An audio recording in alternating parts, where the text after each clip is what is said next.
Dhe shënimi i fundit i kësaj jave të shkurtër lidhet me vendimin e gjykatës kushtetuese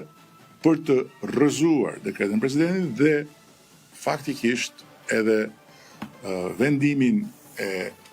qeverisë për shkarkimin e kryetarit të Bashkisë së Tiranës. Ka disa rrjedhime logjike nga ky vendim që unë dua t'i rinënvizoj pasi i kam shprehur edhe paraprakisht. Spari, siç duket, dhe nuk është hera e parë që duket për gjithë ata që duan ta shohin, unë nuk i pas kam kapur të tëra pushtetet. Kjo është fare qartë, apo jo, dhe është një gjë e mirë që duhet ta pranojnë dhe ata që faktikisht e kundërshtojnë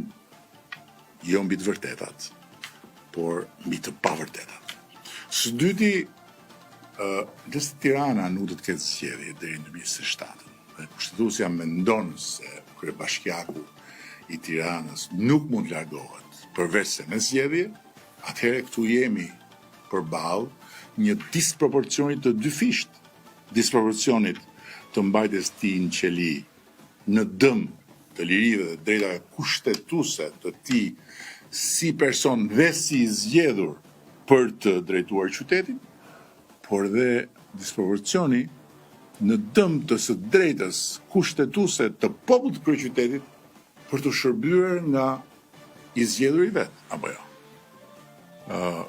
Dhe streti vjen logjikisht çdo njeri normal që nuk shet tek qëndrimi i kushtetueses në qëndrim të verbër kundër qeverisë paraban dëm të madh Tiranës, por sheh një qëndrim të vendosur parimor, nuk ka se si të mos pres që me të njëjtën parimësi, kur të gjykoj para burgimin e tij, kushtetuesja ta kthejë Erion Velia në detyrë për të vijuar procesin gjyqësor në gjendje të lirave. Më duket se edhe kjo është gjëja më normale.